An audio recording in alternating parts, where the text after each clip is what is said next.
26 Desember 2004, sebuah minggu pagi yang biasa di pesisir Aceh.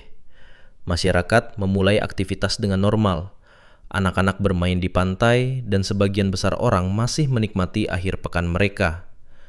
Tidak ada yang tahu, di kedalaman Samudra Hindia, lempeng bumi sedang mengalami patahan besar sepanjang 1.200 km. Tepat pukul 8 lewat hampir 10 menit, gempa berkekuatan 9,1 skala Richter mengguncang. Itu adalah salah satu gempa terbesar dalam sejarah modern manusia. Namun, kepanikan awal akibat guncangan hebat itu hanyalah pembuka dari neraka yang sebenarnya. Beberapa menit setelah gempa mereda, air laut tiba-tiba surut ratusan meter dari garis pantai. Ikan-ikan terdampar, alih-alih menjauh, banyak warga yang justru mendekat ke pantai karena penasaran. Mereka tidak pernah tahu bahwa air yang surut itu adalah tarikan napas pertama dari monster yang bersiap menerjang. Lalu datanglah suara gemuruh seperti mesin jet raksasa. Gelombang hitam setinggi belasan meter bergerak dengan kecepatan ratusan kilometer per jam, menghantam daratan, meratakan bangunan, dan menelan lebih dari 200.000 nyawa dalam hitungan jam. Aceh lumpuh, Indonesia berduka, dunia terhenyak. Tragedi 2004 bukan sekedar tentang dahsyatnya kekuatan alam, melainkan sebuah tamparan keras bagi peradaban kita yang abai. Mengapa korbannya bisa sebanyak itu? Jawabannya jujur namun menyakitkan. Kita sama sekali tidak siap.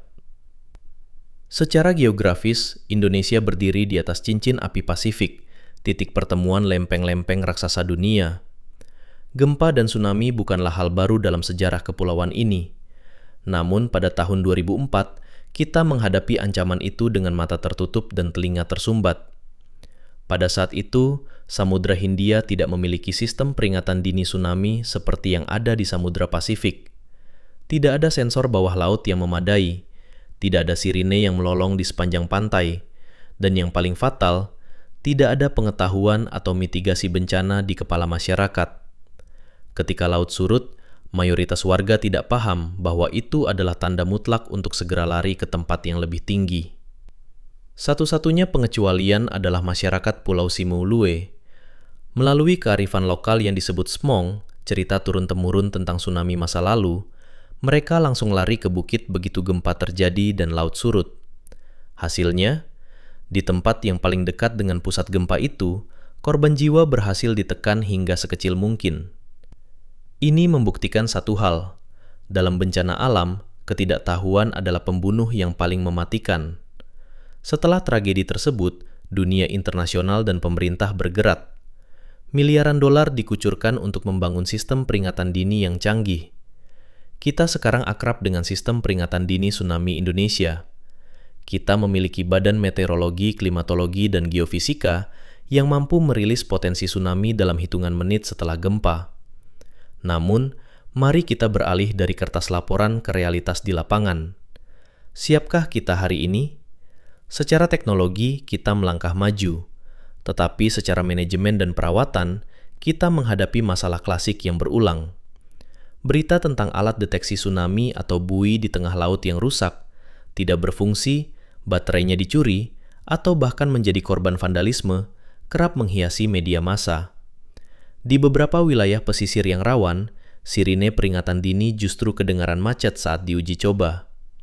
Lebih dari itu, mari kita lihat tata ruang kota kita. Pembangunan hotel, pemukiman, dan pusat ekonomi di sepanjang garis pantai terus tumbuh subur tanpa dibarengi dengan jalur evakuasi yang jelas atau pembangunan infrastruktur pelindung seperti hutan mangrove dan dinding penahan tsunami. Kita membangun di atas zona bahaya, seolah-olah tragedi 2004 tidak pernah terjadi. Bencana alam adalah kepastian geologis. Kita tidak bisa menghentikan lempeng bumi untuk bergeser, dan kita tidak bisa melarang gunung berapi untuk meletus.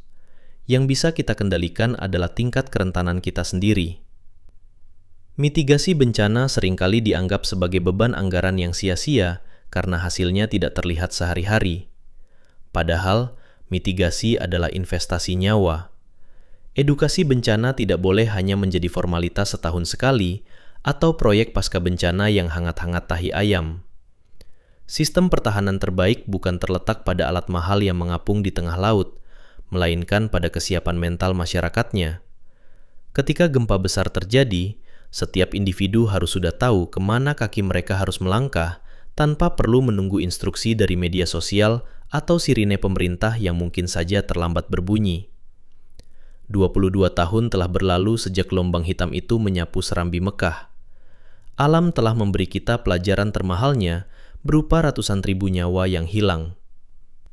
Waktu terus berjalan, lempeng bumi terus menimbun energinya secara perlahan di bawah sana, dan cepat atau lambat, ujian besar itu pasti akan datang kembali ke kepulauan ini.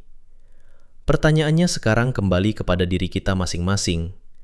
Jika besok pagi bumi kembali berguncang hebat dan laut mulai menyurut di hadapan kalian, apakah kita sudah benar-benar belajar dan siap menghadapi bencana tersebut, atau kita hanya sedang mengulang waktu untuk menjadi korban berikutnya dari kelalaian yang sama?